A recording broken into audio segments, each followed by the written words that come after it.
attacked by a pack of dogs. But she said it's okay. All right, welcome, Jai. Thank you, Lewis. I'm happy to be here. Well, firstly, I definitely want to start talking about the Cold Water Club because I did my first dip today, and I tell you what, I'm not going to lie, I was scared. I was very nervous before, but I can tell you, as soon as I rocked up and seeing how many people were there, how great the community was, friends I hadn't seen in ages, new faces, it just like straight away I was just like, this is going to be fun. Like it took away all my fear and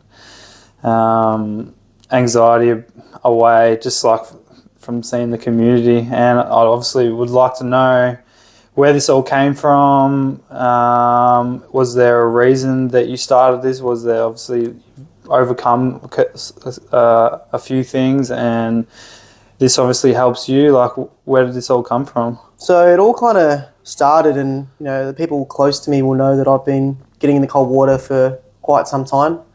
So it all kind of started for me personally was through lockdown. You know, all the gyms were closed, and I usually train in the mornings, and that's how I start my day, and that's how I like to conduct myself, because when I wake up, I'm not usually feeling that positive.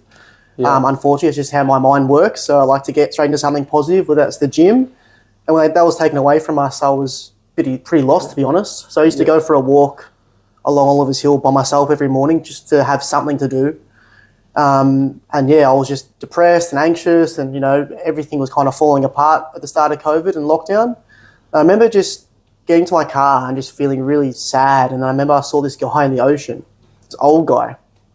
I'm like, what the hell is he doing in the ocean? It was like raining, it was winter, it was dark. I remember I said to him, like, he came out of the water, I waited for him. I said, what are you doing in there? He goes, mate, I just feel good when I get out. Was he swimming or was he just chilling in there? He was swimming. Yeah. He was swimming. And he just said to me, yeah, mate, I just feel good when I get out. I was like, oh, interesting. So I made a promise to one of my mates, Matt. I said, man, I'm going to get in the water. Will you do it with me? And he said, yeah, I'll do it with you. So I went for a walk one morning, and we got back to the car, and we both didn't say anything about it. And he goes, so we're getting in? And I was like, shit. Yeah, we'll get in. And I remember my friend and I got in, and it was the first time I heard him laugh like a little kid. Yeah. And I was laughing like a little kid as well. And then, you know, for those couple minutes we're in there and then getting out, I wasn't thinking about my anxiety. I wasn't thinking about I was sad or I was worried about lockdown, all these things that were plaguing my mind. I was thinking, damn, I'm cold. Yeah. And then when I wasn't cold, I was like, I'm so happy I'm not cold. Yeah. You know, that was horrible. And the rest of my day just kind of flew on, and I just felt like I was just like, maybe I don't need the gym. Maybe I can find something else that's going to give me that feeling of confidence and take my worries away. So essentially, I was just doing that all lockdown, and I would get people individually to come with me every now and then. I'd tell people to maybe for a walk, and I'd try and convince them to get in the water with me. And if they didn't want to, I'd make them watch. You know, so they could see how good it was for me, and maybe that would inspire them to jump in next time. And thankfully, a lot of people joined me. And that was 2 years ago. And then just recently, in the past 3 months, Cold Water Club's been going for about 9 weeks now. 3 months ago, I went through a breakup after a long-term relationship. So I was with my beautiful partner for 3.5 years.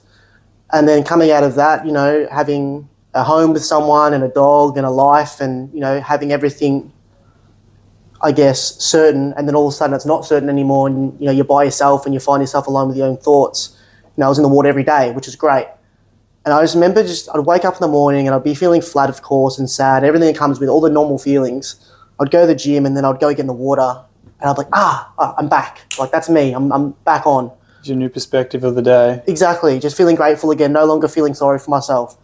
And I thought, well, if I get something out of this, like, why wouldn't I try and share it with people? Like, even if it's just with one other person which I've done in the past, I've seen someone else get a lot out of it. I should be sharing this with people, but then it has that voice like, oh, well, if I put myself out there, what if no one comes? What if someone thinks everyone just thinks I'm like, you know, an idiot? Like, oh, I'm not getting in the water with you. Yeah. And then I just put the challenge to myself. Like, I just said, it's usually the stupidest thought as well. Like, those little things that you trick yourself into, it's usually the most unrational thought, when really the thing you're scared of is the most rational thing to do. 100%. Yeah. So I remember on my personal Instagram, before I even started the page, I just spoke to the camera because that's something that to me is getting uncomfortable. I done it on the jetty in like a public space essentially. There was people walking around and I was like, nah, I have to do this. If I'm going to have people in the water, I need to be confident to be able to be myself in public.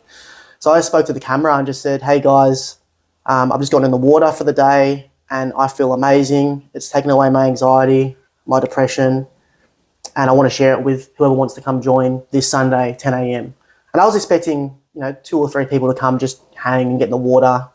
And we had like 9 people, which to me, I was like, oh, I'm nervous. Like they're all here because I told them to come here and, what do I do now? Yeah, do I need to lead the way essentially? Yeah. So I just remember that morning we got in the water and then like I showed them the kind of breathing I do, not that it's very complicated. And then we got in a circle and we just kind of went round and said, who we were and that what we're grateful for. And, just seeing people afterwards individually saying that they loved it and they got something out of it. It's like, well, you know what?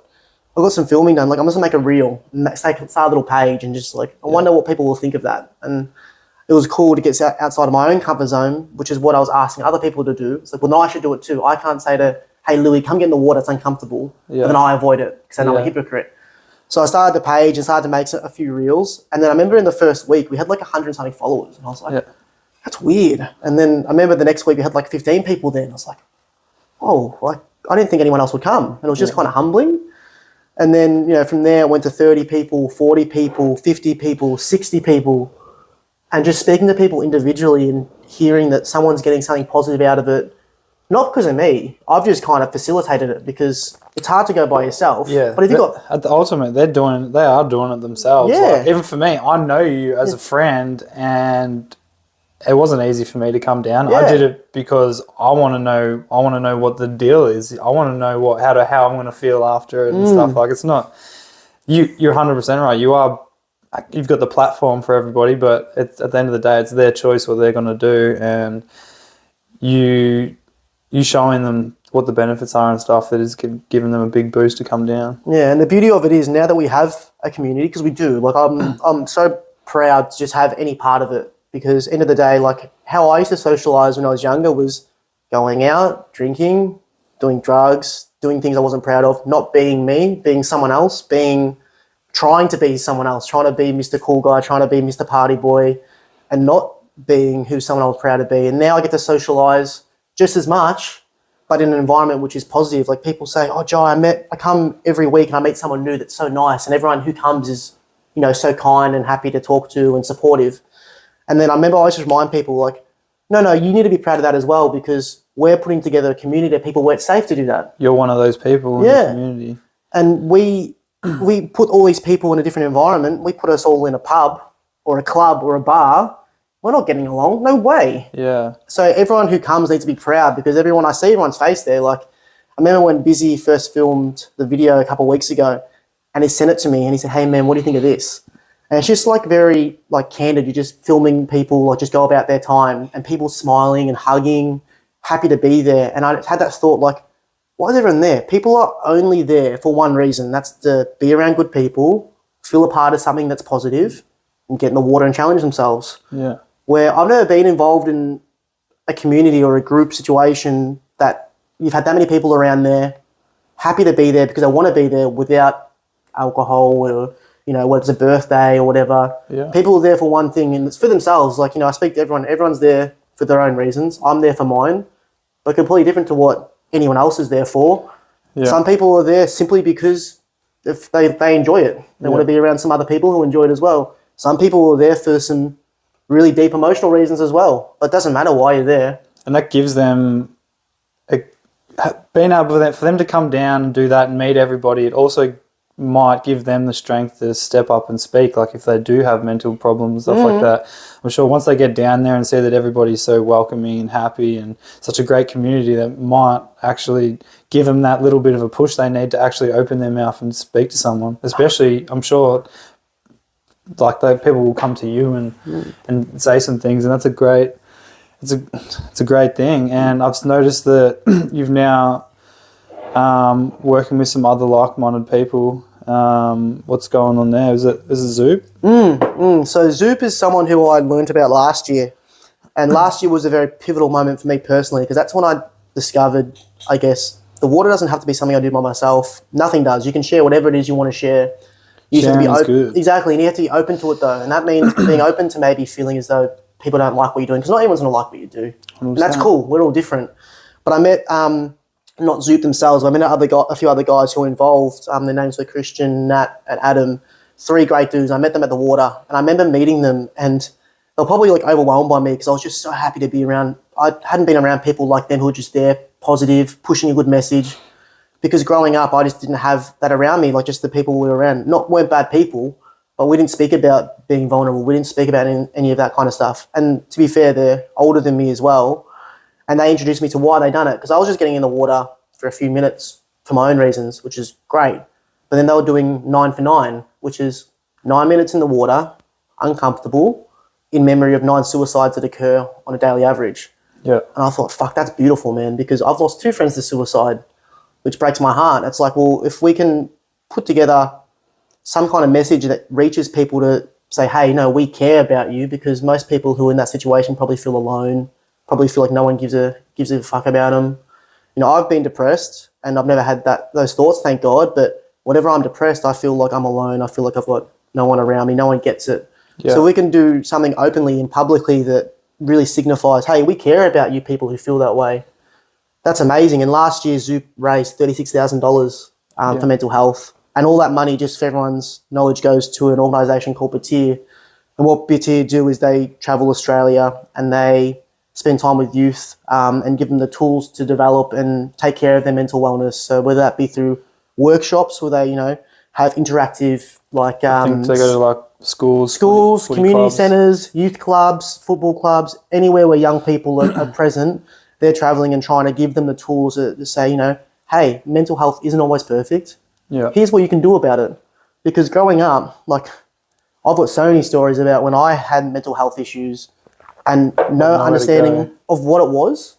It wasn't normal. I didn't feel normal. Who do I talk to? Like, I never had my dad in my life, so I didn't have a man to go to. I was raised by 2 women.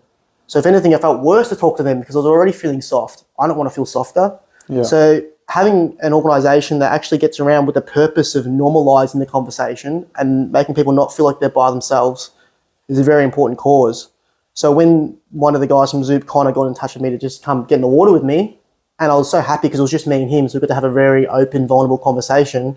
He explained to me all of that, what I just said, and I was like, wow, it's amazing. It must have been so relieving to have a conversation with someone like that, because even as, like, obviously I'm one of your good friends and, like, we talk, but I don't know how deep we have spoke, because there is always things. We did grow up and it always sort of was like, you got to be tough, you got to be this, like, I don't care about things. Yeah. And that's why it's good to see that the community is growing and they are making like a normal thing, because you shouldn't be like that at all. And I was just lucky enough that I've never been depressed, I've never had any of that. So I never understood how anybody else was feeling, because I never needed to speak about that. So I was just like, I was pretty much being selfish. I never asked anyone else how they were, what's going on.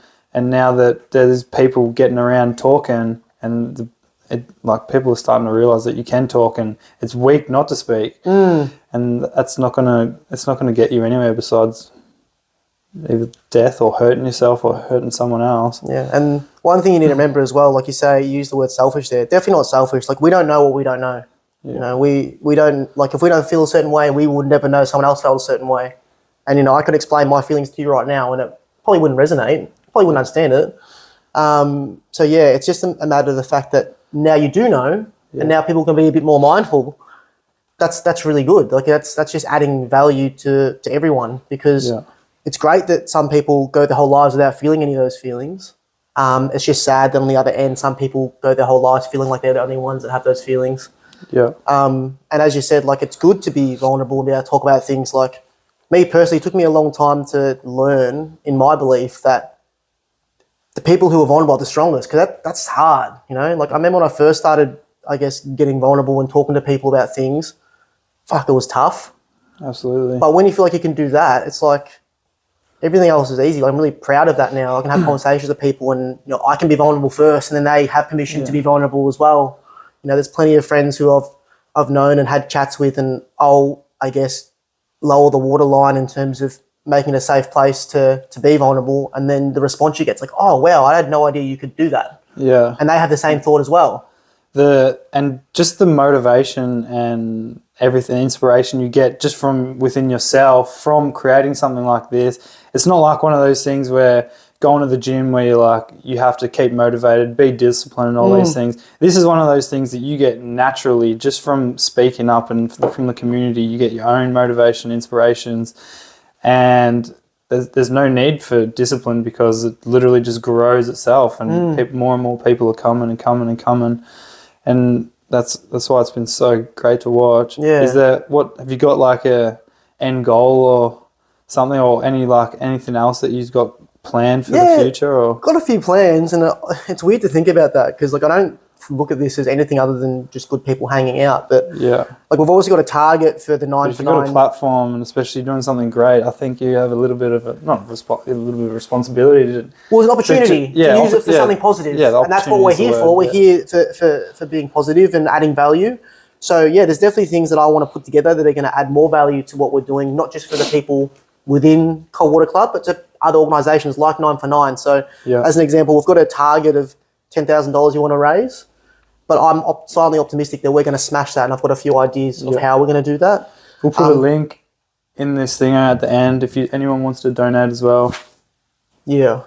So I'm confident we'll smash that 10K, and one of the things we're going to do in the next 2 to 3 weeks. When's the end date? So it ends on the end of August, so last day of winter is when donations close up. So the week or maybe even 2 weeks prior to that, we're going to have a fundraiser now. So I'm just finding a partner right now for a restaurant that we can partner up with. We'll do, an all-inclusive ticket to have dinner at that venue, and then we'll sell them at a profit, and then that profit can then go towards a 9 for 9 cause. Yeah. That's kind of what we've got in terms of like fundraising coming up. I've also got a meeting with another business we might be getting a corporate sponsorship for, which could be huge. What that looks like, I don't know. But I used to work for a very big corporate business and have a lot of close friends there, and they're very, I guess, they love the idea of, being mental health advocates and adding to the cause. So I meet with one of my old bosses on Friday, which could be fantastic.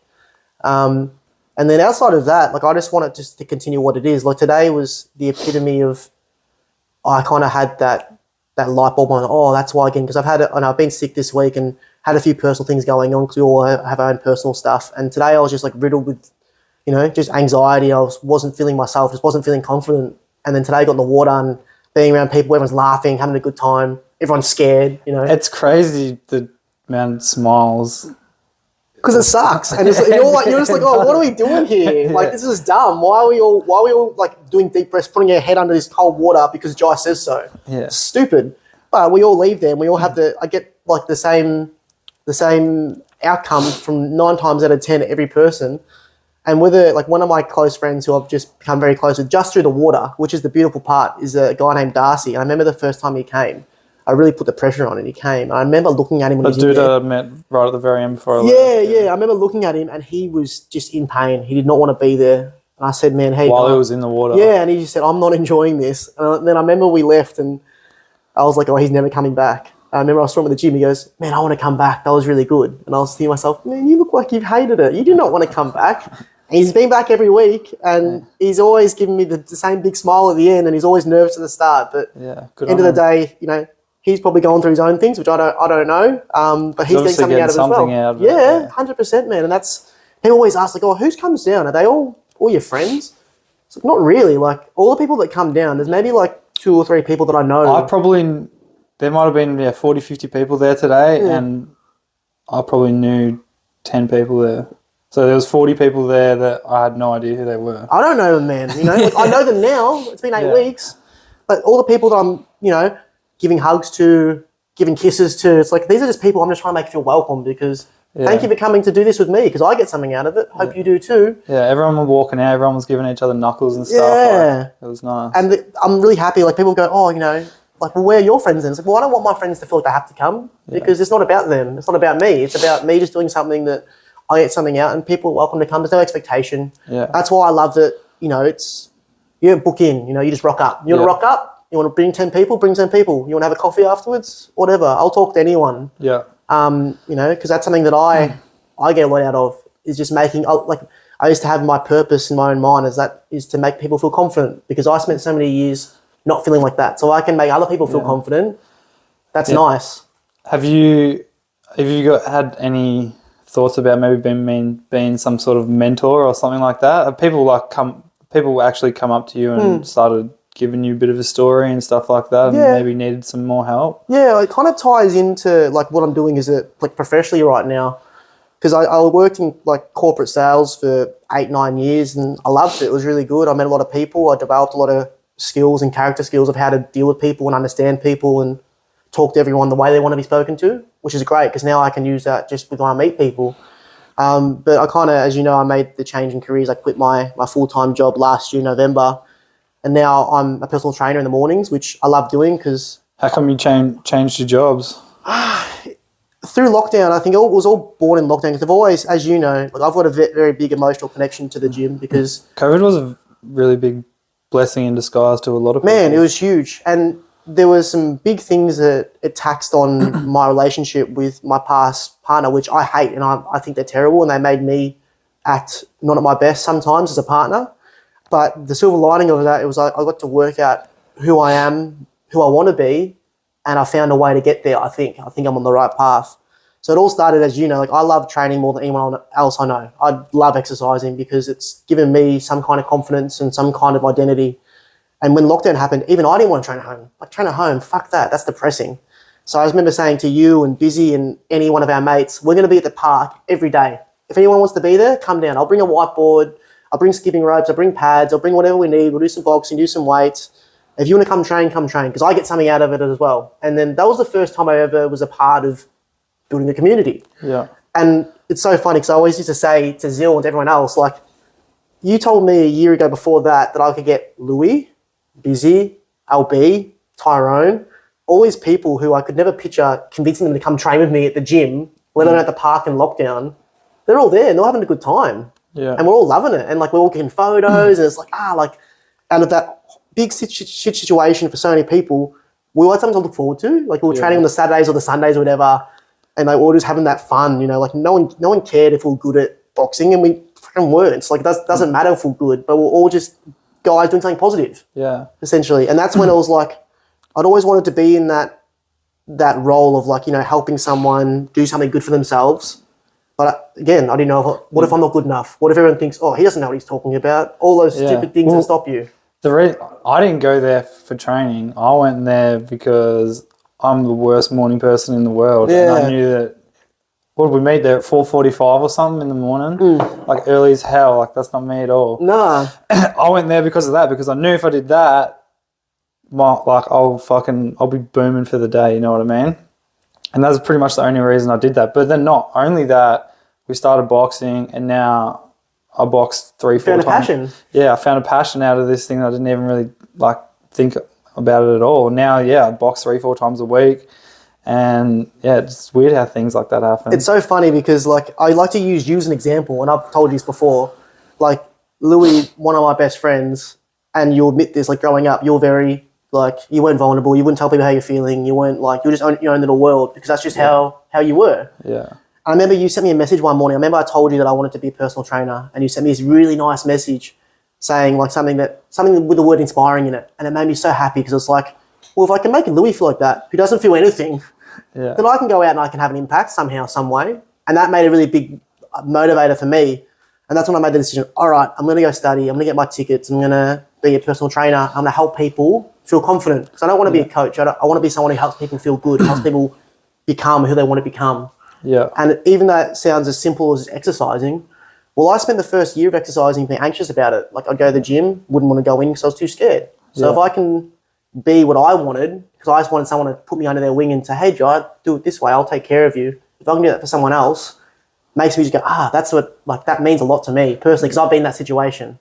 Yeah, where do you get that discipline from? Because fuck me, you've got, just even from the cold water, like every day. Do you plan on doing the cold water club pretty much every single day forever now? Or honestly, it's like it's only going to get easy, obviously, through summer and stuff. And I've got like some funny, like exciting things we can do for summer. Yeah, just getting up in there and doing it. Just the discipline that you've got is ridiculous. Like obviously, even with your diet, your training, like everything in your life now, you're just so disciplined. And I I don't know how disciplined you were when we were younger, but I don't think you really needed it that much because we weren't really doing too much. You know what I mean? We were sort of just partying and working. Where do you think you got that discipline from? Man, it's pretty deep for me personally. So when I was in my last relationship, she was the love of my life and she's a beautiful person. I still think the world of her. And we're having thoughts about children, an example. And a lot of my driving factors are around, I didn't have a dad. Like, my dad lived in another country and great person, but he wasn't a father figure. He didn't lead by example, He was, constantly drinking and partying, and when I was meant to be a priority for him, I wasn't. And that's just him growing up and his journey. And I remember when we had that little thought process of, one day we'll have kids, and that sounds beautiful to me. It's like, well, fuck, what kind of father am I going to be? Yeah. And you hear everyone who has kids goes, oh, you want to have kids? I'm going to settle down. I'm going to calm down. I'm going to stop drinking, stop doing drugs, stop partying, whatever. For me, it was like, nah, when I have kids, I'm going to be a fucking beast. Like, you know how kids say, my dad beat up your dad. My kid's not going to be lying, son. I'm going to be a beast, I want to be 50. I want to be outrunning my kids. I don't be like, oh, no, I can't do that. I want my kids to, they won't catch me drunk. They won't catch me acting like an idiot. They won't catch me losing my temper. I just want to be a role model because I never had that. Like, I want to build the man that Little Jai needed because Little Jai was sad, Little Jai kind of sees sad sometimes now, but I've been able to facilitate that male figure for myself. Yeah. So I want to build that. I want to give that to my kids. I want to give that to my friends. I want to give that to my partner. You learn from that. I can even say for my parents, like, I did have both my parents together, but I know now, like, I don't want to say anything bad about them, but I know now what not to do. Yeah, exactly, man. Because, it's sort of like what you got, but you didn't have them at all. But you know that that's not what you want. That's not what you want for your kids. Yeah. And I was sort of the same, but I have my parents and I know how I'm going to be to my kids from I take a lot of things from them that they do really well, but there's definitely a lot of things that I don't agree with and I don't like that I'm definitely not doing with my kids. So that's obviously, you got discipline from your father not being around pretty much. Pretty much, yeah. And just my father acting in a way that, like, when you're a kid, you don't know what you respect. You're a kid, you like things, you're in the moment. But even at a young age, I didn't respect him, as bad as that sounds. And I love my dad. My dad's one of my best friends.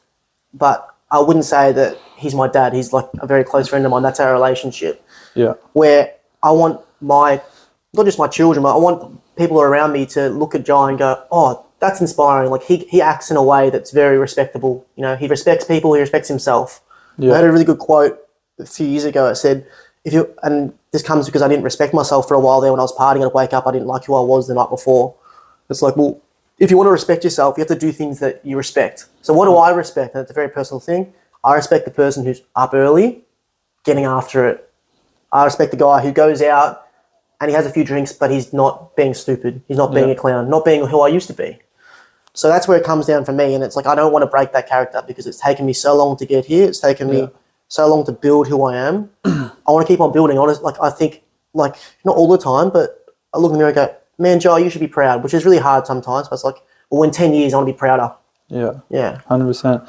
Well, I'd just like for everybody else to know, just because you're at a really good platform right now, and obviously you haven't always been like this. You obviously, when we were 14, 15, 16, 17, 18, 19, 20, you obviously weren't the same person back then. You want to sort of explain what you were like? Because I don't want people just to think that you were all of a sudden this really inspiring, great person doing all these great things, because you weren't.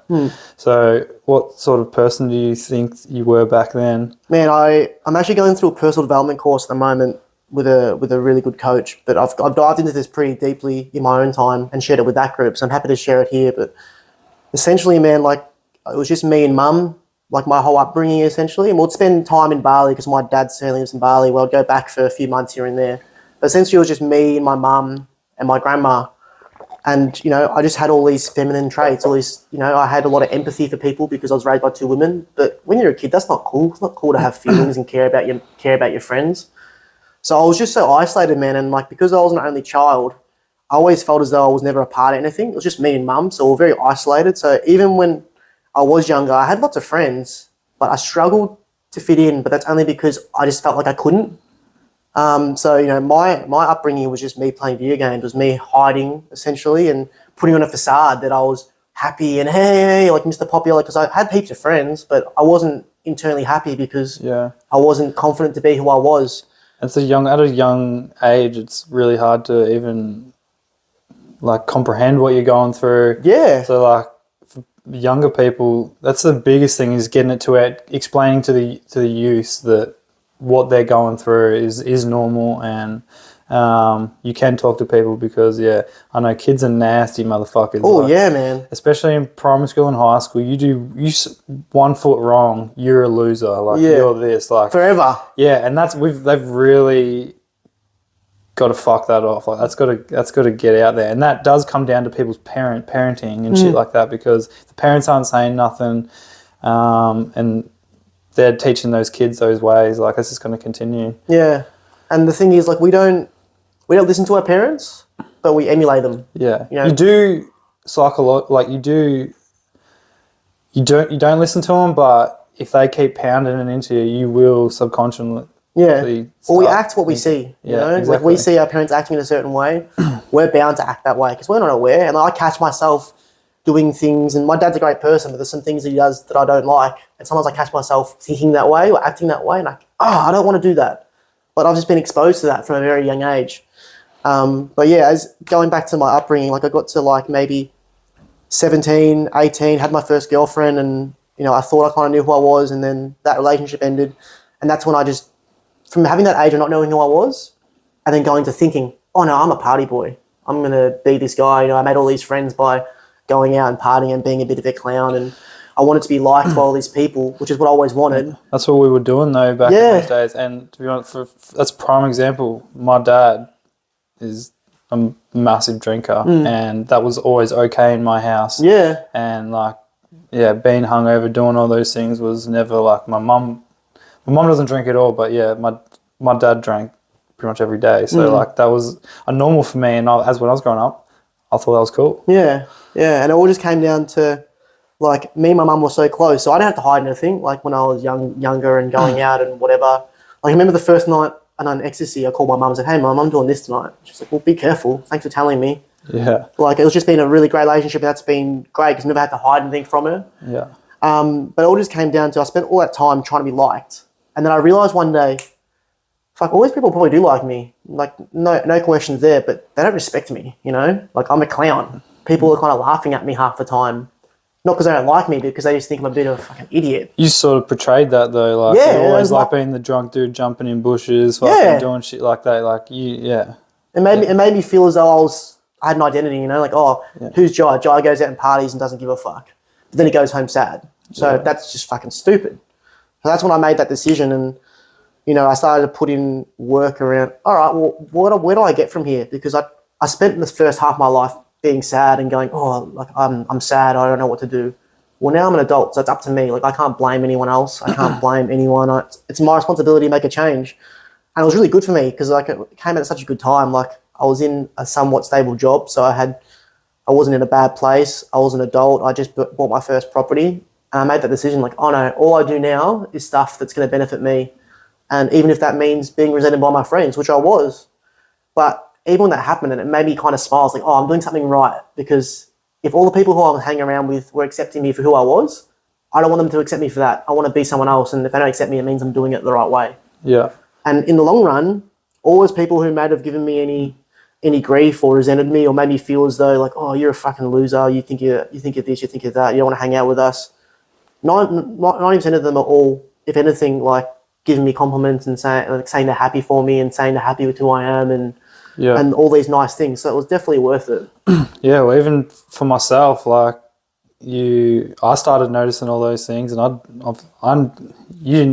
always obviously liked you. We always hung out heaps and shit, but once you did start making changes, that was definitely.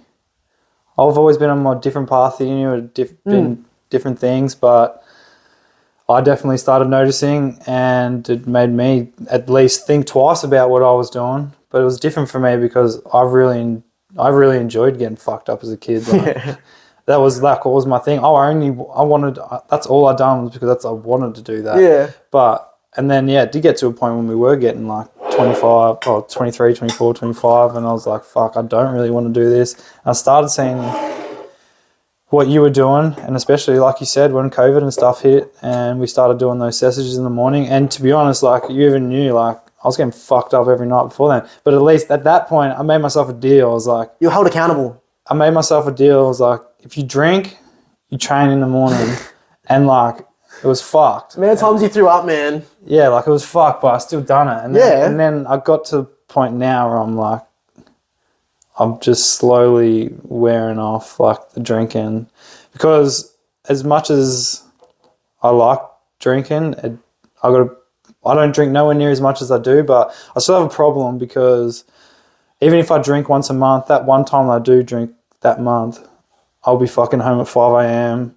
I can't stop, you know what I mean? Yeah. So I still classify that as a problem because I can't stop.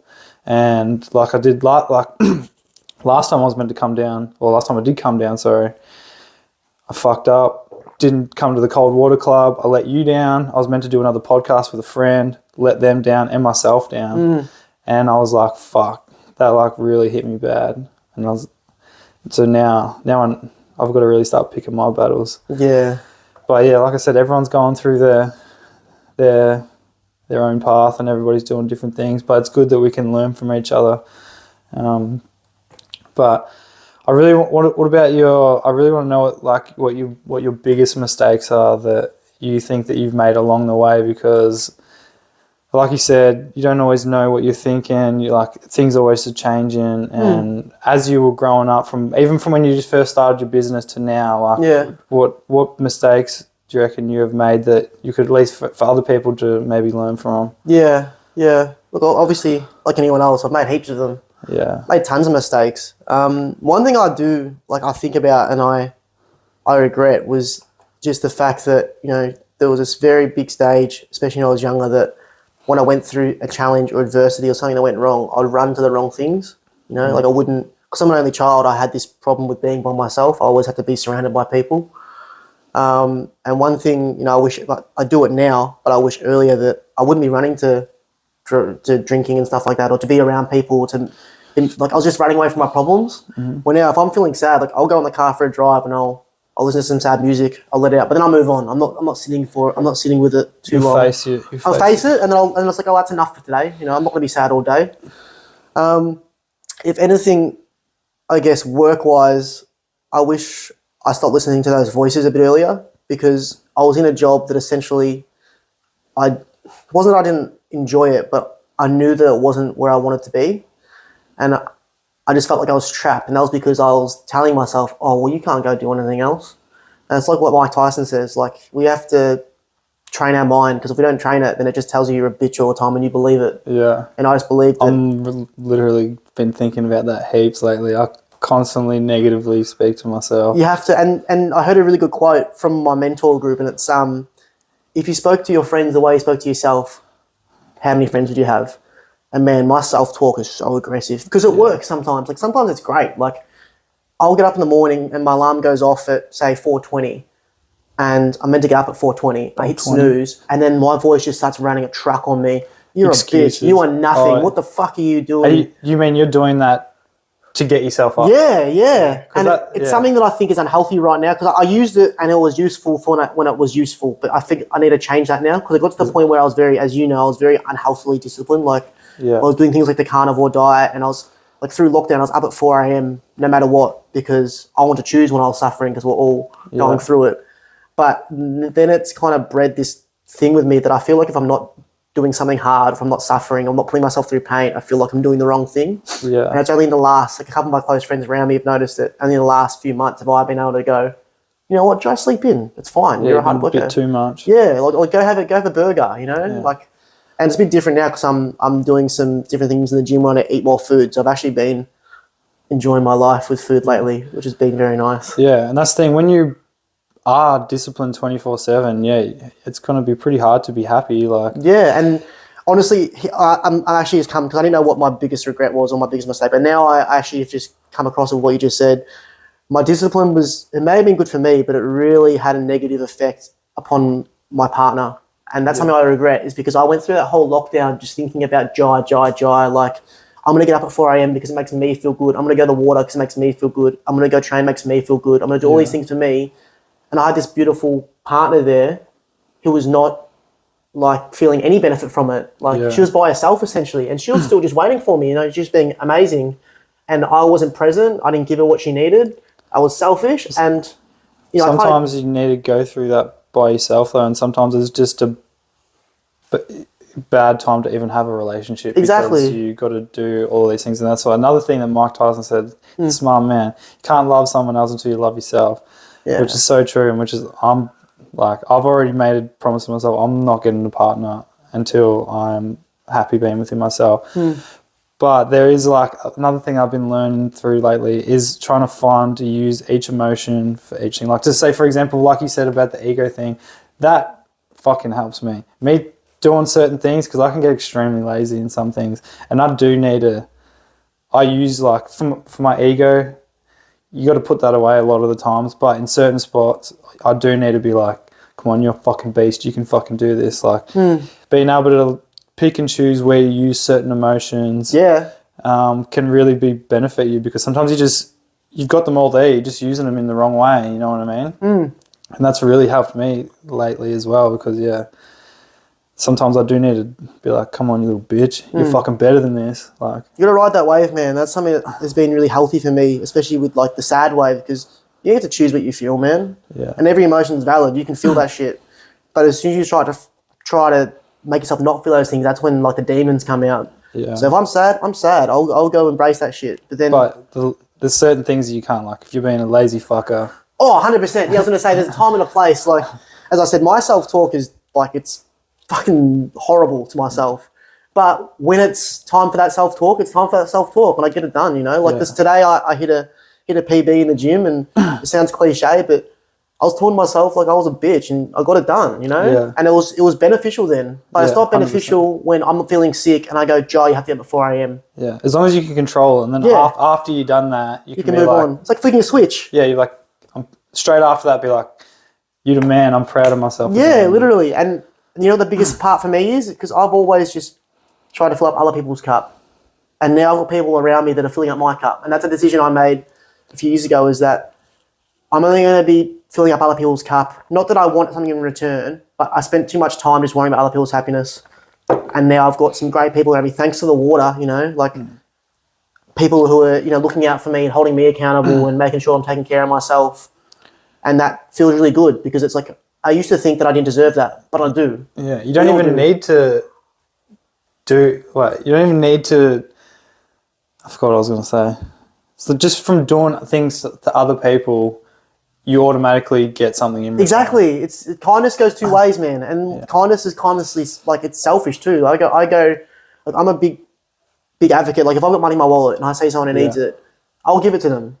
That's crazy. I wouldn't do that shit. Yeah. And I remember one time I gave $50 to this guy on the road, because that's all I had. I remember I got out money for me and my ex-partner's first house we're going to live in together, and it was like $1,500 or whatever for the bond. And I got like a little bit extra just because I rounded it up. I walked past this guy, and he's like on the ground. It's cold. It's winter. And I gave him a 50 because that's all I had. It wasn't me being extra kind. I was like, well, I didn't have anything else. So I gave it to him. And then I couldn't talk to him because I nearly started crying. I was like, man, like, this is like not nothing to me, but I can give this guy $50. And he looked like super emotional. He tried to stop me to talk to me. I was like, kind of rude. Oh, no, it's fine. Just have it. And I was like running away because I was like, just like started like welling up, because, you know, when like, I've got this like really strong empathy for people. So if like I watch a sad movie, man, I'm sad. Like, I feel people's emotions like no tomorrow, which is like, I like it, but at the same time, sometimes it scares me. And so, yeah, it's just one of those things where, you know, you be kind and you win too every day of the week. You never regret being kind to someone. 100%. It's the same as going to the gym. You never regret going to the gym. 100%. And that's what about your PT business as well. When did you start that? So I started that pretty much a year ago. Just doing like some instructing in the gym because I was still studying essentially. Yeah. And now that I've finished that, now I'm like, you know, a fully fledged PT, and I'm going to be launching like an online coaching thing, which I'm still. Are you still, because like you said before, you started a new job, working with, what is it, people with autism or something like that? Yeah. Are you planning on doing that still? Or Yeah. So essentially how my day looks like now is I'll get in the gym most mornings and I'll do personal training one-to-one with some clients. Is that your favourite one-on-one, or you like groups? Or I like one-on-one because it gives me like as I said, that I want to give to people the things that I needed. So I needed that one-on-one. So when I give it to people, it means a lot more I to me. definitely prefer one-on-one, but obviously it's more expensive. But you got to live within your means. But I prefer one-on-one. 100%. So I definitely get a lot more value out of it. Don't get me wrong. When we got the boys in doing a boot camp, that's fun, and I like to be a part of it because that's how I started. Like I was a part of it. So I'm not just telling you what to do. I'm doing it with you. And we're grinding. But yeah, I'll do PT in the mornings, and then I'll get in the water either before or after that. And then during the day, I do disability support work, which is a very very broad thing. But I've just got 5 young boys who have all got autism. That's the kind of people that I spend time with. Mm-hmm. And, you know, it's building their confidence. It's getting their life skills up. It's helping them with their motor skills, helping them with their socializing. It's, as I said, very broad because I've got five of the boys that I spend time with. I don't like to use the word work or clients because I'm a part of their life and they're a part of mine. But the youngest one's 5. And his name's Mark, and he's like my best friend. Like we just drive around all day, you know. We climb playgrounds. We go play catch. You know, we go to the movies sometimes if it's raining outside. Yeah. We just have conversations because his biggest thing is he needs to learn how to communicate better. So we're in the car. People are like, Joe, I want to work at McDonald's. Why? Because I want to make Happy Meals. Oh, why? Because I want to give kids toys. Oh, why? Because I love giving kids toys. It's like that's it. We just talk like just about nothing because it's good for him to develop those skills. And then I've got like an older boy named Jacob, and he's 20, and that's more like we go to the gym, we get a coffee, we get his life in order, we get his meals prepped, we get him ready for work, we make sure he's got all the tools in place to be an adult and not need me, essentially. Yeah. And that gives me, again, it ties in with me being what I needed for someone else, because these boys a lot of them don't have like the strongest father figure. Not that they don't have one, but when you get to a certain age, like people are sick of being a father figure for you. Yeah. So I get to be that. Especially being a father of someone that has some sort of disability. I'm sure it could be hard. It'd be, man, so difficult. Like I get the good stuff, to be honest. Like it feels like I haven't worked for 8 months. Like I quit my full-time job in November. Feels like I've not worked a day. That's fucking amazing. Because that's what people strive That's for. what I strive for, man. For. Like I get the Sunday night anxiety and I go, wait a minute. Tomorrow I'm going to go in the water. I'm going to pick up Jacob. We're going to go to the gym, do meal prep. I'll pick up Mark. We're going to go to the playground and throw a ball. And then I want to go play basketball with Brandon. Oh, I'm not nothing to worry about. That's mad. Yeah, sounds like a pretty good day to me. And then I get to do all this fun stuff on the side as well. It's just giving me, like, my life is just full of, I guess, like, purpose right now. Yeah. But I think that's, like... It's such a crazy flip around. Like, if you ask yourself even 3-4 years ago that you'd be doing this, it's just like, you haven't even just flipped one stone, you're fucking flipping every stone. Yeah. I really dived headfirst into it. And, you know, honestly, probably did it at the wrong time. As I said, I was in a relationship and there were some negatives from it because I was just being very selfish and wanting to develop. And it came from a good place, but it still had some negatives, unfortunately, because everything does. But now I'm in the position where it's like, okay, well, I want to build this man. I want to build this man that I'm proud of, that I can make other people proud. I want to make my mum proud. I want to make you proud. I want to make all these people know that they can rely on me. Like, life's so hard, right? But it's like, I want to be there when it's really hard. Like, you know, sometimes, like, what about when someone dies? That's when life's fucking tough. And I remember at one of my friends who took his own life a couple of years ago, it was heartbreaking. And it was the second time that I'd been in that situation. And it was someone who I hadn't seen for a while, but they were very close when we were younger. And I remember his brother was just really finding it hard, and I was doing everything I could to support him. You know, I was taking him to the water as an example. I was calling him every day. I was, you know, just holding him accountable because he was drinking. I was trying to just get him, like, you know, help him learn that that's not the way to feel better. And, you know, he said to me, I don't know how I'm meant to speak at the funeral. And I was just trying to be like, you know, try and be comforting and, you know, I can do your speech for you if you want. Like, I can speak on your behalf because I can imagine that would be the hardest thing in the world. And he asked me nicely to do that, and I was humbled, so I wrote my own speech as well. I remember just thinking, like, very strongly, like, this is why I've been disciplined, so that when stuff's really hard, I can still stand up and be a man for people. Yeah. And I remember walking to that funeral, man, going, I do not know how I'm going to do this, because I was, like, crying. You know, they're playing sad music. I'm seeing his family, they're sad, everyone's sad. But I remember I got up there and I just kind of clicked. It's like, this is what all the hard work's for, Joe. This is why you want to be a better person, so that when someone really needs you, not because I don't know, they're struggling with money or whatever, but someone needs you emotionally then and there, you can stand up and be it. And it was the hardest thing I've ever done, like speaking at a I could funeral. imagine that would be, especially you probably knew some of the family members and Yeah, stuff like that. yeah. I grew up with them when I was younger. It was like you know your first friend? Yeah. He was my first friend. His name was Nathan Anthony, and we lived on the same street.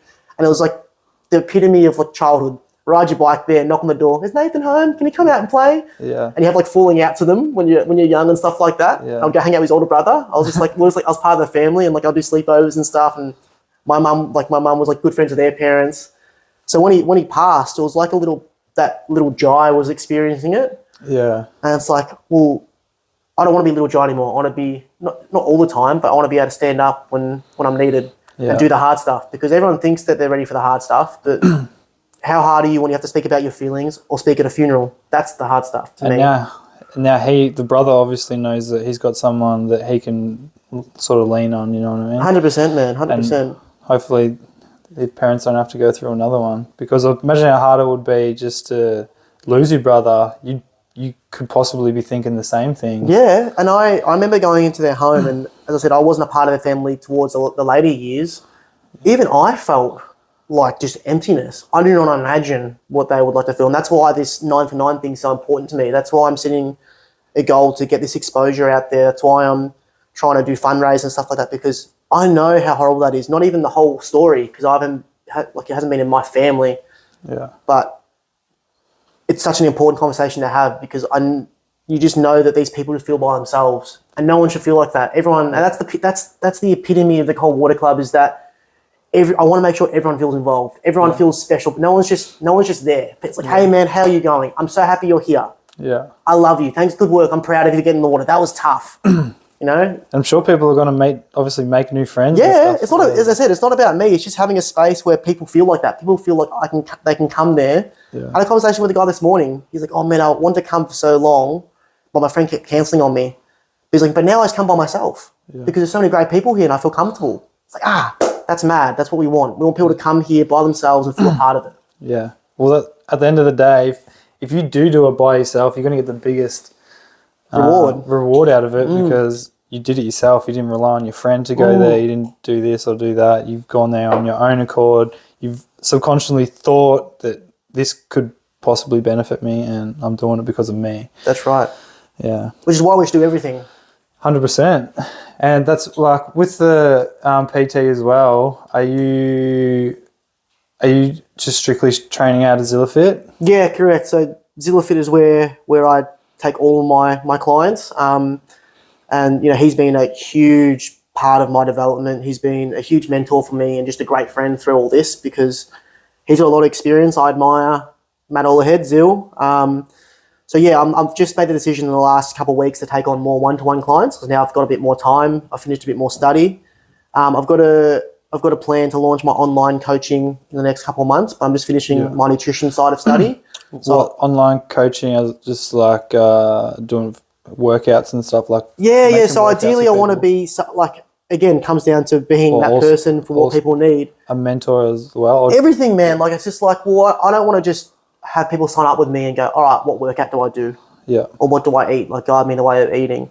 I want to be able to hold them accountable to their habits. Like, who do you want to be? Let me help you be that person. Whether it means that you want to, find your purpose in life. Like, I want to be that ear that you need to talk to, and I'll be vulnerable first every time. Yeah. I'll tell you who I want to be, and I'll tell you why I'm scared to get there and what I want to do to get there. Yeah. It's still something I'm developing, because there's 1,000 online coaches at the moment, which is great. It's also going to be pretty hard to be that personal if you have a lot of clients as well. So yeah, 100%. What do you plan on doing? Are you just going to try to have like a maximum amount of people that you work with at a time? Definitely, because the disability work is something I've committed to those 5 boys. You don't want to let that... I'm not leaving them. Yeah. I might work at a lower capacity, but I'll always be a part of their lives if they want me there. Yeah. So I don't want to lose that out. I still want to be doing that, for a big portion of my week. So online coaching thing, like right now, I don't know my capacity. Right now I've got 5 guinea pigs, and I call them guinea pigs because I'm not charging them much. And it's so I can gain experience in that role as an online coach and make mistakes, and they can give me feedback. So I've got 5 guinea pigs, which, it doesn't take up that much of my time, but in my mind, I picture having 15, 20 clients max. Yeah. Doing, 12 PTs a week. and then seeing those 5 boys 2-3 times a week or whatever it is that they need me, because it's something that's a part of my life now. You know, these, like, I go see Mark and I'm giving his mum a cuddle, I let myself in on his dog sits in my lap, I play with his cat. Yeah. You know, the most amazing thing happened. I went and picked him up from kinder because I picked him up on a Thursday, and he's like at the door waiting for me, and the door opens and his teacher comes over and goes, "Hey Jai, Mark wants to get a photo with you."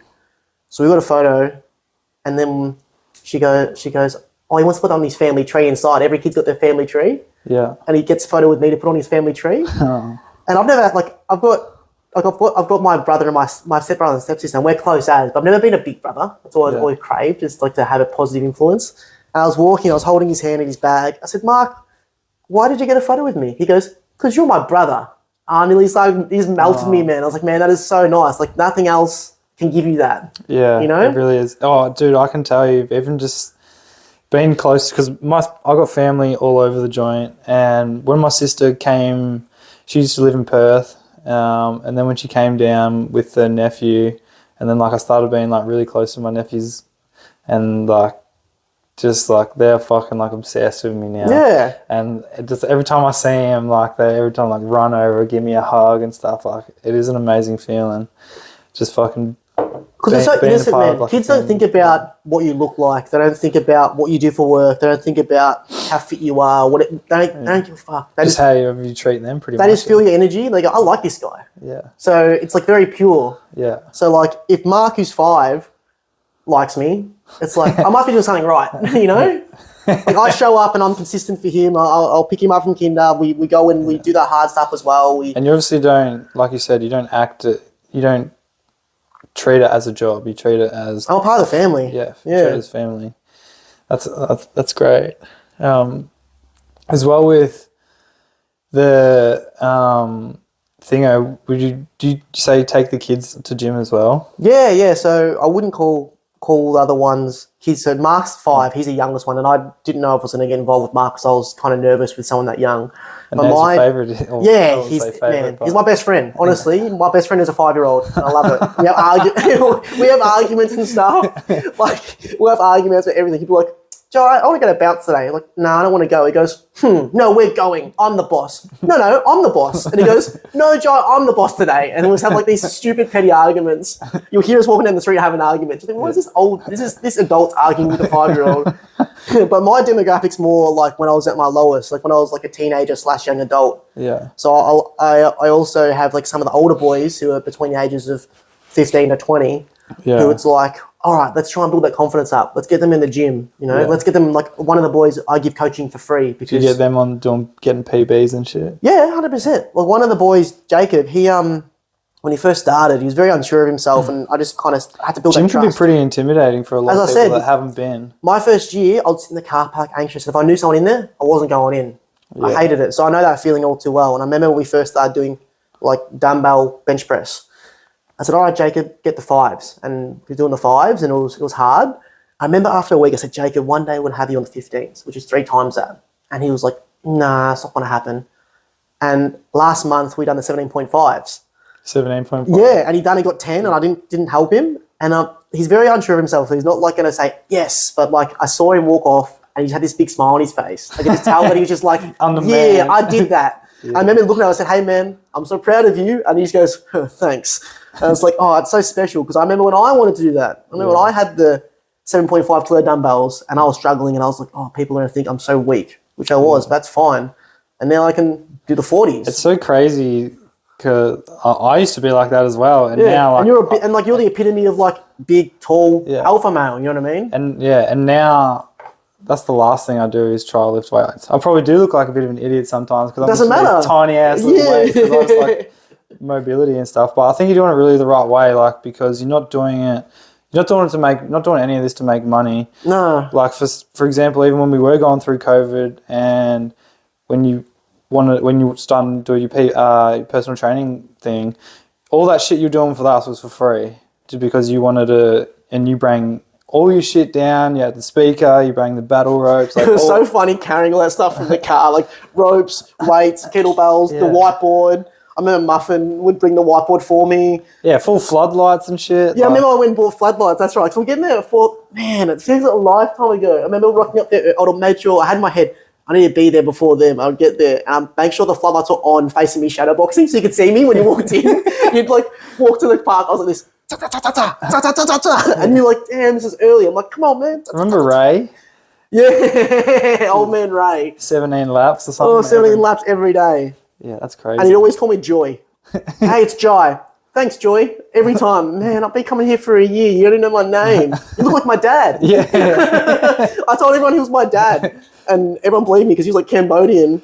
Damn, I was thinking the other day, when we become father and son, I can't even remember how it happened. Don't you? I remember that. Remember we used to go to the Grand every Friday, and that was when we'd just get jugs and smoke darts out in that outdoor area. And there would always be bums that just, sorry, that sounds really mean, but less fortunate people who would stumble into the pub and buy beers or whatever. I remember one day and they'd always come start drinking with us. We'll just talk to them like normal people. And then remember this one guy's off his head. And he's like, so how do you two know each other? Oh. And I was like, he's my dad. He adopted me from Bali. And he looked me up and down and went, oh, that's mad. And then he went inside to the bar and said, hey, see that guy over there? He adopted him from Bali.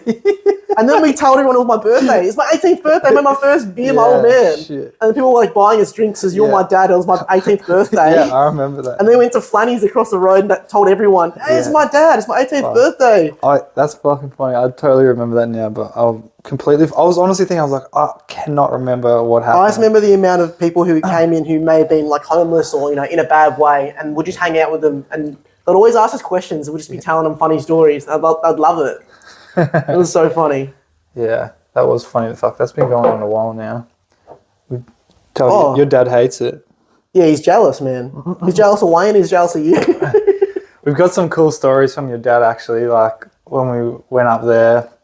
We've been up to Bali and he's taken us on a night out. Like, some stories. He's a crazy man.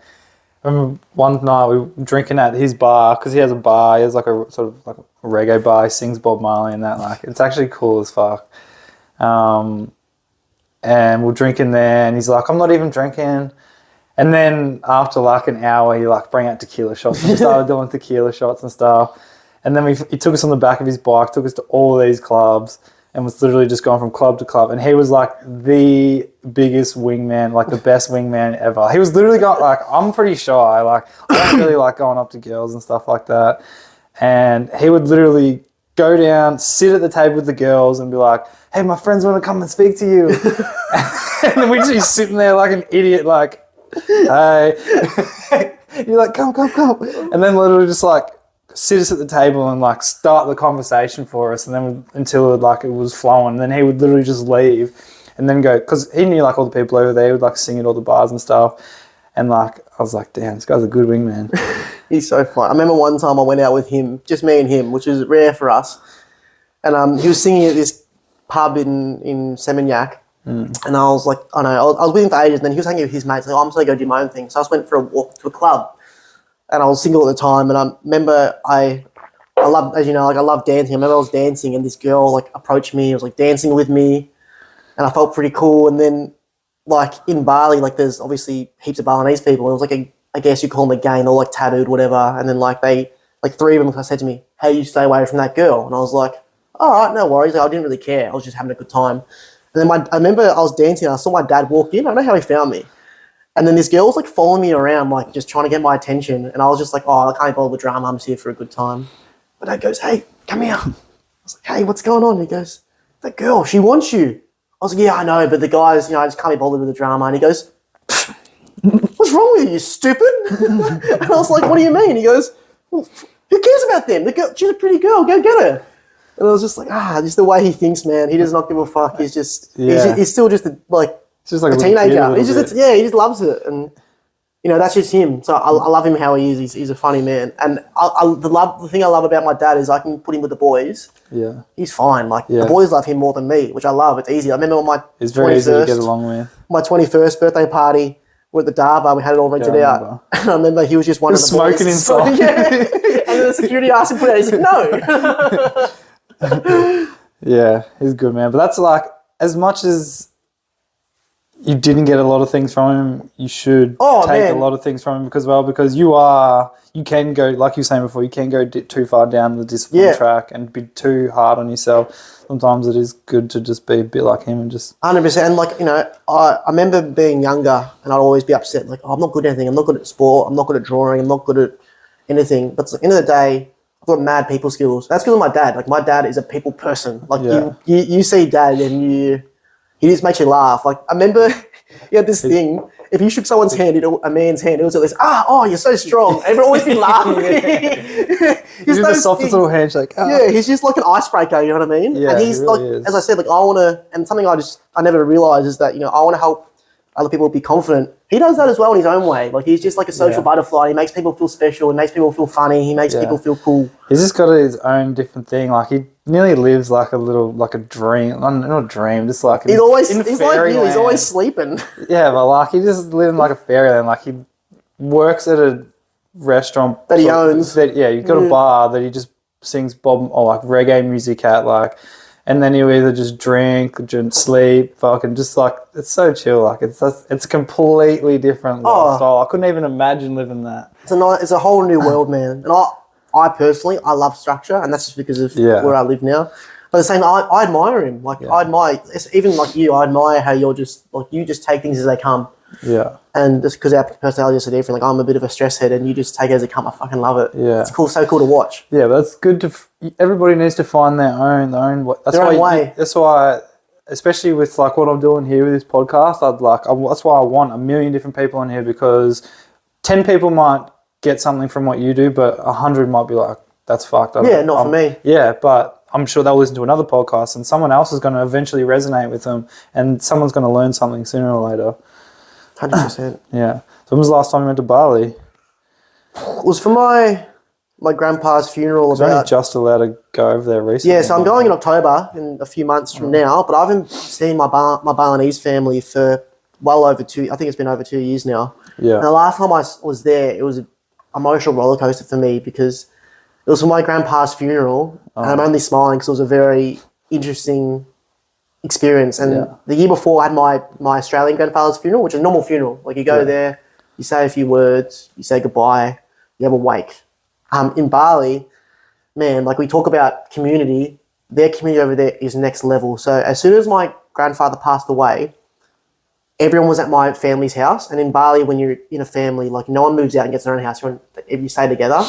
From the day he passed away, there was 40 plus people in that house, that compound, every day, 24 hours a night. Like so they'll do shifts. So the concept is like, you've just lost someone. We won't leave you by yourself. Sure, that's crazy. They're just there 24/7. I remember I rocked up there a week later after he passed. We couldn't drive in because there were so many people there. There was probably 80 people there because it was the night before we started the process. Yeah. And, you know, there's just all these people there, and they're only there just to say, we're here. Like, they're not trying to do anything. They're all just doing their own thing. Yeah. They're just being present so they know that they're not alone. Until the funeral's done and after as well. So then the next day was like the prepping of the funeral, and it was very confronting because I'd never seen a dead body before, let alone one of my loved ones. So how it works in Bali is the next day came around and I was dreading it because I didn't know what to do. My mum gave me a bit of like an idea of how it occurs because she'd been through something like that. And they bring out my grandfather's dead body. Not in a casket? No, like he's dead on like a stretcher thing, yeah. And you know, everyone's crowding around. He's there just in like underwear, and then they wash his body in front of you. Yeah. And you're like, I'm seeing a dead body, and like the last time I saw it, butt naked, like just in underwear. Yeah, no, just in underwear. And they wash his body, and then they end up like it goes on for ages. I'm just like looking at my grandfather's dead body, and it's a lot to take in because at the time it doesn't feel like anything, but you know that something's making you feel something. Yeah. And then they wrap it all up, and then the next day we went down and had the cremation, so we burnt the body. I actually remember when we were carrying it because I was one of the bearers. We walked from my parents' house to the beach, and I just had 3 women just holding my arm. I didn't even know them. They were just like extended family, and they was walking with me, just being present. Yeah. It's like, wow, that's community. And then we had the cremation. We done praying or meditating for an hour, and then my dad said, "Hey, Jai, come here. Put your hands out." He poured something in my hands, and I said, "What's this?" He goes, "That's your grandfather's bones and ashes." So he's just put my grandfather's bones and ashes in my hands, I've had to hang on to them. What did you do with it? Then we all the immediate family, my uncle, my cousins, my dad, my aunties, I didn't put it in anything. in my hands. And then we went over to the boat, we all like put into an urn, and we all went out in the ocean and we spread the ashes with our hands. It was super confronting, and I just remember like a week after, I was just like empty. I didn't know how to. I'd never been to that. All the other kids and all my family in Bali, they've done that. 3, 4, 5, 6 times, whatever. They've seen dead bodies of loved ones and stuff. That's still crazy, like what you're saying, like about the community. Do you reckon any of that has resonated into the Cold Water Club? Man, every time I go to Bali, especially because I worked in like a corporate sales job, I'd go over there and I was thinking about making money and having a house and being successful. And I just see Dad, and Dad's like, well, he's not successful, but he's just happy, Yeah. Like, I'm sure he has his days, but it's like, none of this matters. Like, as long as he is successful. It seems like he's... Oh, he's super successful in his own way, Like, he's not chasing, the same things that most people over here are chasing. But... He's got even just, like, from someone looking now, like, his place is on the beach. Like, he spends... 90% of his time at a beach. Yeah. Like chilling, drinking, just being happy, like just making other people happy. And like, if you're content with that, which I feel like a lot of people could be, like, why the fuck would you chase anything Exactly, else? 100%, man. And that's what every time I go over there, it's like what the water is for me on a daily basis here. It wakes me up and goes, oh, okay, now I feel good. And I go to Bali, it's like, man, community is everything. Yeah. Community is everything. If you've got people around you who you trust and you feel as though... When you take away the money, what do you got? Nothing. Exactly, man. And that's just been one of the biggest, I guess, inspirations for me is just seeing... I go to Bali and I see my cousins and like they're not like poor, but they don't have and need things the way I needed things as a kid. It's because we have those things, and like if we never had those things, just like for example when we were growing up before phones and stuff come out, we didn't need them, and now like I feel like I literally couldn't live my life without my phone now. But growing up, we'd do the same as what you do. We ride to our mate's joint, we'll skate to our friend's joint, knock on the door, is he home? Can we play? Like, it's just once you've got everything and so easily accessed. Yeah, it's just, we just get so reliant on it. Yeah, but damn, they're handy though. You do so many things. Well, it's so powerful. Like this, like all I done was make a few videos and tried to make like getting in cold water look like fun. Like all these idiots believe me that it was going to be fun getting in the cold water from these videos. Yeah. And they come down and do it because I fooled you.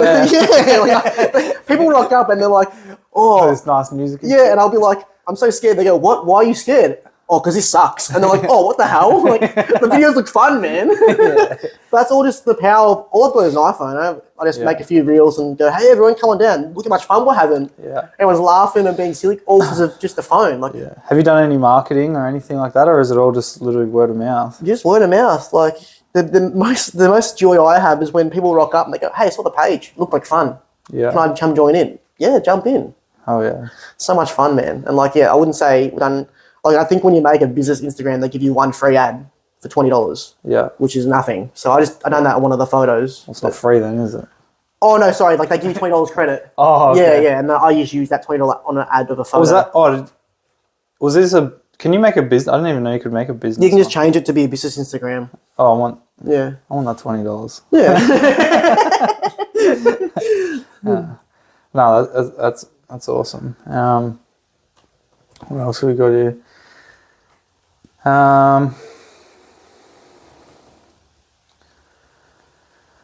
Or what about advice you would like to give anybody that that's sort of on the edge of stuff? Because I know a lot of people get stuck in a rut, especially with their jobs, and you seem to have really turned everything around like that. Now you've got a job that you say that isn't even like a job. And now you got your PT thing, another thing that you love doing. What do you reckon you could say to someone that's sort of on the fence? They've got something in mind, but they're just not taking that step to do it. What advice could you give? 2 things. Tell somebody you're going to do it.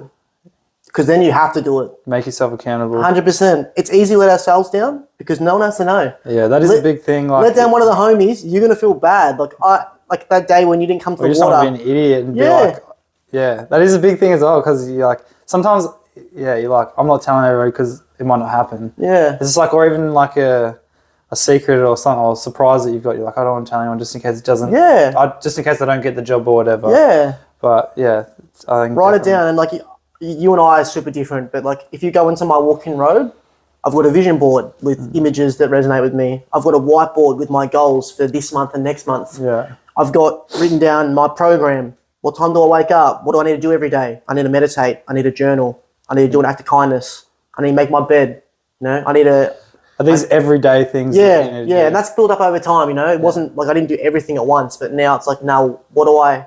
Again, I want to respect myself. What do I have to do every day to respect myself? Because like what Brett said last time, it's like you don't just get to a point where you're done. You have to pay that rent every day. So every day I have to be striving to be who I want to be. And I'm really lucky because I've got, as I said, some great people around me. So me and some of the boys got a messenger chat. Yeah. And it's just called CWC check-ins. And we've got a list of our habits we have to do, and we've got an app that we tick them off on. Yeah. And every night we send a screenshot just to the chat. It's not about saying this is what we've done with this, we didn't. It's just showing that this is what we've done today, and that way we can't lie to ourselves or hide it. Yeah. So like I've got 10 things on there. And you know you hadn't done that thing that day, and you got to show them. Yeah, exactly, like, exactly. I Like better just fucking saying, do that thing tomorrow. even if like my wake up time is like I get up earlier than 5 a lot, but my thing is I need to be up by 5. Yeah. And if I don't tick that off, even if I get up at 10 past 5, I can't tick it off because I'm not up by 5. And sending that screenshot to someone's like, I didn't get up at 5. I hit snooze. Like what an idiot. And I'll just let everyone down. Not that they look at it that way, but it's just holding myself accountable. So number 1 is write it down, tell someone. Number 2, it's like, especially if you don't, like people, you said, people have got ideas, people don't know, like, that's it, or that's not it. You don't know until you do it. So my suggestion is just something I wish I'd done because I was in one job for so long is if you're not happy, try something new every 6 months. You know, whatever it is, just try it because you don't know what you like until you do it. Like, I thought I wanted to be a carpenter when I was 16. Yeah. I did not want to be a carpenter. Stuff that. Like, that was not other me. people were just doing it. Exactly. I didn't know what to do and I didn't want to be different. Yeah. I didn't want to say, I don't want to do that. I was like, I'll try it. And I hated it, you know? And end of the day, until we try things, like... Yeah, sometimes you got to take a step back to take a step forward. Exactly, like, especially when people are like, I don't want to start this because of the money aspect of things. And I am fucking guilty as fuck for that but at the end of the day, I don't hate my job too much, and I have other plans. Like I have goals and plans. Yeah. In thinking about, I've literally done the same job my whole entire life, but now I do make really good money. And you've earned that, man. Yeah,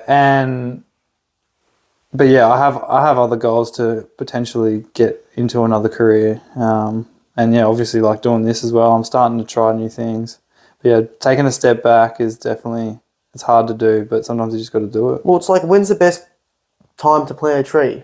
It's like it was 20 years ago, but the second best time's today. Yeah. You know, everyone else, like I was the same. Like, I'm 27, it's too late for me to try something else. Yeah. But then, thankfully, when I was in my last relationship, which was like super important to me to have kids and be a role model, I was like, well, I don't want to go through that transition when I've got kids. I want to do that now. I want to be ready. You know, I want to be in my new way by the time that we have kids. So it was a very good catalyst to hurry up. Let's get going, Jai. Like, stop. Fuck. Don't. I didn't want to. Now. Well, I didn't want to tell my kids, hey, son or daughter, go do whatever you can. Like, believe in yourself. Go try and be whoever you want to be. And they go, oh, well, why are you working a job you hate then? Why aren't you doing that? It's like, well, I need to try and do things I actually want to do. Yeah. Otherwise, I can't give advice. I can't say, hey, go do whatever it is you think you want to do. Don't go be a fireman. Yeah. But I'm just working a job that I'm too scared to leave. Yeah, 100%. And that, like, I remember even when you started riding dirt bikes like with us and stuff, and I know you were scared as hell. Man, that was honestly, I tell everyone that story because it was such a big part of my life. Because through my whole like upbringing, I was too scared to be different, too scared to be bad at something. Like I never played team sports because I was too scared. Because I was like, oh, what if I'm bad? And then when I got old enough to accept and to be humbled and be bad at stuff, I remember I got some really good advice. It's like, be bad at something and be bad at something confidently because that's admirable. You see someone. Everybody's got to start somewhere. Everyone's going to be bad at something. Everyone's going to be bad at something at the start. There's 1% of people that are just going to be a freak at something straight away. But most people are going to be. You have to be shit at something to be good at something. And it's so funny because I remember when we first started riding. I remember our friend Billy. He said to me one day when I was riding motorbikes with him, it kind of transferred because Billy taught me how to ride a motorbike. Billy and Mark taught me how to ride a motorbike essentially. Like Billy would walk the bike up hills for me, start it because I couldn't touch the ground, I'd get stuck. Yeah. He was like my dad for like on the bike. And I had this like big emotional connection with him. I just appreciate it so much because he's such a man's man. But then one day he said to me, "Hey, can I come to the gym with you?" I was like, "Yes." Now I get to repay you for teaching me how to ride motorbikes. Now I can take you to the gym, and we had the best time at the gym. He was the best partner ever. It was so fun. That's good, and now you've got that lesson because you took that step and actually decided to do it. Now it's a hobby of yours that you've got or even a skill that you've got. Well, I want to show my son how to ride a motorbike when I have a son, you know. Yeah, exactly. And when I learned how to ride a motorbike, it's like, well, now I can go learn how to snowboard because I was on a snowboard. But I can ride a motorbike and I can take care of myself. Now I can go learn how to snowboard. Now I can get outside my comfort zone and try something else. I can try and start the community. Especially like a big thing for me and Luke that have moved up to Queensland. Now that we have made the transition, the first time that we've moved up to Queensland, now we know that we can make it happen anywhere. Yeah. If we can make it happen there, what's the difference? Why can't we make it happen fucking Adelaide? America, or just Europe, anywhere. It doesn't matter. I'm not saying that I want to do that, but it's validated to us that we know that we can make it happen. Because even there was a lot of people moving up to Queensland, and we know multiple people that went up there and either gave up or failed and moved back because they couldn't get a place. And to be honest, it was hard to get a place, but I was just like, I'm not fucking stopping. And then we ended up getting a mint place, like cheap, like it was so good. So yeah, just you can get shit done. Yeah, once you do it once, you prove to yourself, like, you can do anything. Yeah. It's just a matter of doing it. Yeah, it's like now I want to have an amateur boxing fight at the end of the year. Yeah. And like that's pretty fucking scary for me. But now that I've been doing it so much, like I'm just not even. I'm not scared at all. Like I'm fucking like full beast mode. Like I want to fuck someone up. Please don't fuck me up. Yeah. Oh, like it. But that's another thing. Like where your ego and stuff comes into check, and you've got to like obviously. But it's been so good. Like my coaches and stuff are so humbling, and they've been really good to train with. Like because if you start training with somebody that just starts beating the shit out of you, like you're not going to enjoy that. That's not fun. Like he's like the dude I've been doing it with, Sebastian. He's been really good. Like just slowly started ramping it up like every week. You know what I mean? He's not just sitting in there just fucking nailing me all the time. Oh, it's been good to see. Like you've always got a good relationship with him, and there's a lot of trust there, and you both get something out of it. Like he's getting something out of it. Well, that's what, at the start I was like, because he's a PT as well, and he doesn't charge me for any of this. And at the start I was like, I felt like a fuckhead. I was like, at the start I was like, oh, I got to take you out for fucking lunch. I got to do all this. I felt like I just needed to, I owed him because he was doing all this shit for free. I'm like, you're not getting anything out of this. I'm like, I need like, but really at the end of the day, like he was. And now that now that we've done it 40, 50 times or whatever many times we've done it, he is getting heaps of shit out of it now. Like I'm at a higher level, and we're both like really enjoying it now. It's like it's part of our weekly routine now. Like gets that done, and like I'm so grateful. Because there's another thing, he just did it for free. Like he could have been charging me that whole time, and I was happy to pay, but he didn't. Man, I had a very similar experience on the other side of the spectrum when one of my... Did you say, wait, sorry to interrupt, but did you say you train at that the one where Ray trained? Because is that where it is? He's not there anymore. No, so I was going... He's a wet bra for all these things. Man, he's amazing. He's done everything. Like he's left essentially where he was to go do his own thing. And yeah, he looks like he's killing it. We made a goal to build his social media, and he did it. Yeah, which is so hard. He looks like he's got a really good community as well. Yeah, and he's there. If they weren't so far away, and obviously I don't live here, but if they were so far away, I would definitely go train with that dude. Like, it's definitely something in the next... once I go through my weightlifting goals, I want to get back into and make a commitment to boxing, just like you have as well, because it's something I've got a big love for. Yeah, for sure. Fun. Why are you still training with that? No, I haven't seen like... It's funny because like I was training with a guy named Luke Gersbeck, who's a professional boxer, and he's I follow him too. He's an amazing person. Yeah, amazing person, man. I remember I heard him on a podcast, and like I'm a very personal person, so like there's a million boxing coaches out there, but I want someone who I can resonate with. And I remember hearing him talk. He's talking about mindfulness and meditating and being a good person and stuff. And I went and met with him, booked in a session, and I said, "Hey, man, just so you know, I'm not here because you're a great boxing coach. I'm here because I think you're a great person. I heard you on the podcast." Yeah. We kind of withdrawn from it because it's like no one says that stuff. Like I'm a bit of like I just like to say. I don't like it, to be honest. I don't like that either. Like I find it really hard to take compliments. Yeah, from people. And that's the thing. But it's just something I want to tell. But I knew the kind of person he was. He was a bit taken behind closed doors. You're like that was nice. Yeah, and it's just one of those things people have to get used to as well. But anyway, I ended up training with him and just a great dude. And I remember we're just mates now. So every time I go off the train, we'll look at the clock. We go, oh, we've only got 2 hours. Let's just go for a walk and get something to eat, and we'll just talk the whole time. Yeah. And it's been really nice just having, like, again, that was when I went through a part of that time. Was like, oh, I just want to be around people that, you know, are inspiring and people that will hold me accountable for who I am. And he was one of those people who just fell into my life. Yeah. And he's been really inspiring for me, like watching him go pro and hit all these goals. And I went and watched his fight, and I was just like, like that man is becoming something. You know, he's being something. He's putting all this hard work in. Yeah, it's crazy as well. I think everybody needs someone like that. And not only that would have never happened. He's obviously never going to come to you. You heard him and you approached him. Yeah. And now you guys are friends just from you doing that. And people think, oh, I don't want to fucking interrupt this bloke, or I don't want to ask something silly or something like that. But all it took was one training session, and you saying those things, and he obviously resonated with it and liked you as a person. Now he's a friend. Yeah. That's all it takes. And I've had so many experiences like that because I'm just, you know, I just believe that I can be a really good friend and be of value to people. So, like, one of my friends, Matty Millman, who you know as well, I remember we met through another friend, and he won't mind me saying this, just come out of rehab, was very isolated, was trying to change the way he was, but he just didn't have many people around him that were, I guess, in the same mindset. And I met him through a friend named Paul at Paul's house, and he just looked very, like, withdrawn. He didn't want to interact with me. But I knew I could be a really good friend for him and be support. I called Paul the next day. I said, hey, man, give me Matt's number. I'm going to give him a call. And he goes, oh, yeah, I'll check. And apparently Matt said to Paul, that's fucking weird. Don't give him my number. I probably would have said that. Yeah. And then, anyway, I just said, give me his fucking number. And I ended up calling him. We actually went in the water in winter in St Kilda, and we just had this mad chat. And now I'll speak to Matt on the phone 3 times a day, every day. And it's been really good for me. It's been really good for him. Yeah. But I'm just a big believer that one friend can have such a big impact because it's done that for me. So I want to be that for other people. It looks like you got fucking plenty of great people around you now. Too many, man. It hurts. It makes, sometimes I just like, I leave the water and I'm like, I've got no emotions left because I've been like smiling the whole time. Yeah. And I get home, I'm just like, oh man, I'm just done now. I see sit on the couch. And That's why it's so great that you've given it out there for everyone else to have those feelings as well. Oh man, it's beautiful. It makes me like, because I'm just like an overly emotional person. And like, I remember when Busy made that video and everyone was happy to be there, and there was like 40 people there and hugs and jumping in and whatever, and everyone's like smiling in their own way, like not even with me. It's like nearly crying. It was beautiful. It was a beautiful video. It was so nice, and it's like I was just so appreciative of having someone like Busy to be able to put that together and then show people this is what we do. Like everyone's just happy to be here. It really is. But man, I'm fucking super proud of you, and thanks for coming on. Thanks so much.